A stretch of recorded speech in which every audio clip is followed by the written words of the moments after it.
lagi dengan saya Kak Dewi tentunya di pelajaran biologi. Oke adik-adik, hari ini kita akan belajar tentang pencemaran lingkungan. Nah yang pertama, apa sih pencemaran lingkungan itu? Oke, pencemaran lingkungan artinya perubahan pada lingkungan yang tidak dikehendaki karena dapat mempengaruhi kegiatan, kesehatan, dan keselamatan makhluk hidup. Nah, zat yang mengakibatkan pencemaran disebut dengan polutan.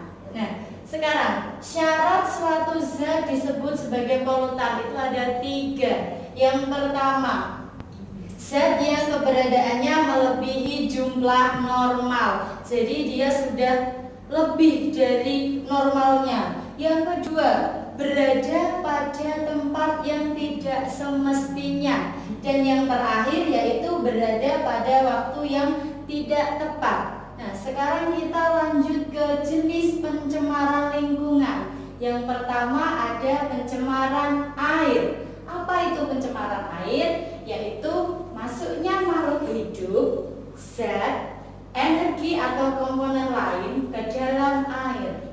Faktor yang menyebabkan pencemaran air, yang pertama ada limbah industri. Maksudnya di sini limbah industri itu contohnya ini ya. Jadi kalau limbah industri sisanya itu kan berupa limbah cair, tetapi dia dibuang ke sungai tanpa diolah dulu. Yang kedua, limbah rumah tangga. Contohnya itu limbah deterjen, limbah kotoran, limbah sampah yang mengandung virus dan bakteri yang dibuang ke sungai. Yang terakhir ada limbah pertanian. Di sini limbah pertanian itu sisa pupuk yang digunakan untuk memupuk pertanian yang dibuang ke sungai. Oke, sekarang kita lanjut ke dampak pencemaran air. Yang pertama ada penurunan kualitas air.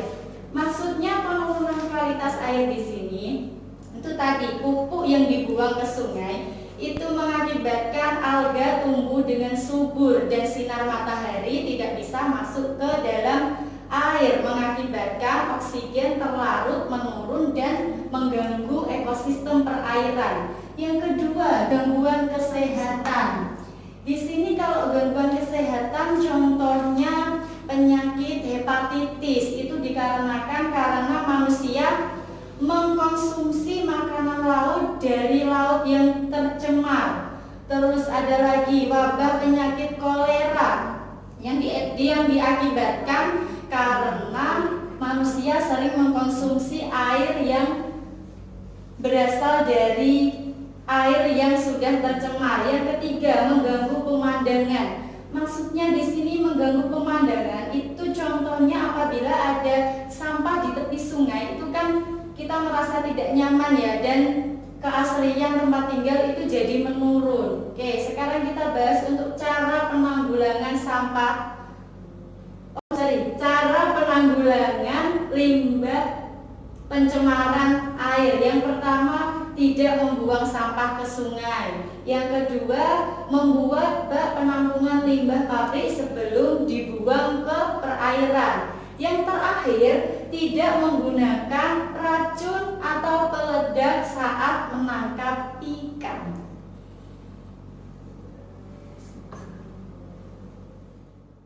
Lanjut ke jenis pencemaran lingkungan yang berikutnya, yaitu pencemaran udara.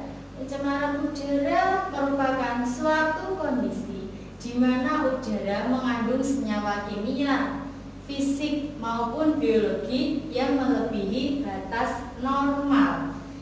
Faktor penyebab pencemaran udara itu ada 2. Yang pertama faktor alam, yang kedua faktor manusia. Kalau faktor alam itu bisa berupa aktivitas gunung berapi dan kebakaran hutan saat kemarau panjang. Sedangkan kalau faktor manusia bisa berupa pembakaran sampah, asap kendaraan bermotor, dan asap cerobong pabrik. Dampaknya pencemaran udara terhadap lingkungan yang pertama bagi kesehatan. Contohnya itu penyakit ISPA. Jadi manusia yang terkena penyakit ISPA itu bisa dari asap dan debu yang terkandung di dalam udara yang tercemar. ISPA itu infeksi saluran pernafasan atas.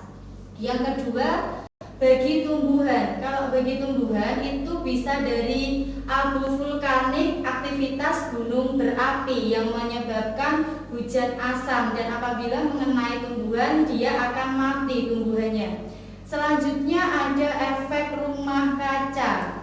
Kalau efek rumah kaca ini kan kita sudah tahu ya, kalau efek rumah kaca itu kandungan karbon dioksida yang tinggi di bumi yang mengakibatkan efek rumah kaca atau peningkatan suhu di bumi. Nah, sekarang kita ke penanggulangan pencemaran udara. Yang pertama, mengurangi pembangunan rumah yang berasal dari kaca. Yang kedua, melakukan reboisasi atau penghijauan atau biasa disebut dengan penanaman kembali. Yang ketiga, menggunakan filter atau penyaring untuk menyaring karbon dioksida dari asap pembuangan pabrik. Yang terakhir, mengurangi penggunaan kendaraan bermotor. Pencemaran lingkungan berikutnya atau yang terakhir yaitu pencemaran tanah. Kondisi masuknya satu atau banyak benda kimia, fisik atau biologis ke dalam tanah. Faktor penyebab pencemaran tanah itu ada 3. Yang pertama, limbah domestik atau biasa disebut dengan limbah rumah tangga. Dibedakan menjadi 2, ada padat dan cair. Kalau padat contohnya bisa dari kantong plastik, kaleng bekas makanan atau minuman, botol plastik air mineral. Kalau limbah domestik yang cair bisa berupa tinja, oli, deterjen, dan cat. Nah, sekarang limbah industri itu contohnya biasanya limbah industri dari pabrik tempe atau tahu yang dibuang langsung ke tanah. Dan yang terakhir, limbah pertanian. Contohnya pemakaian pupuk yang digunakan untuk menyuburkan tanah. Lama-kelamaan bisa mengubah struktur tanah menjadi menurun atau menjadi jelek. Oke, sekarang dampak dari pencemaran tanah itu apa bagi kesehatan utamanya? Yang pertama, kalau bagi kesehatan tuh contohnya timbal bisa menyebabkan penyakit pada otak anak-anak, dan kalau merkuri itu bisa menyebabkan kerusakan pada ginjal. Sekarang kalau bagi pertanian itu bisa menurunkan kualitas atau hasil pertanian. Sekarang gimana sih cara penanggulangannya pencemaran tanah? Yang pertama, bisa dengan cara mendaur ulang sampah plastik. Yang kedua, tidak membuang sisa cucian ke tanah. Dan yang terakhir, mengurangi penggunaan pestisida dan pupuk kimia. Kakak tentang pencemaran lingkungan, silahkan adik-adik dibuka modulnya tentang pencemaran lingkungan, dikerjakan ya soalnya. Kalau ada yang kesulitan bisa langsung ditanyakan di grup WA. Saya akhiri. Assalamualaikum warahmatullahi wabarakatuh. Sampai jumpa.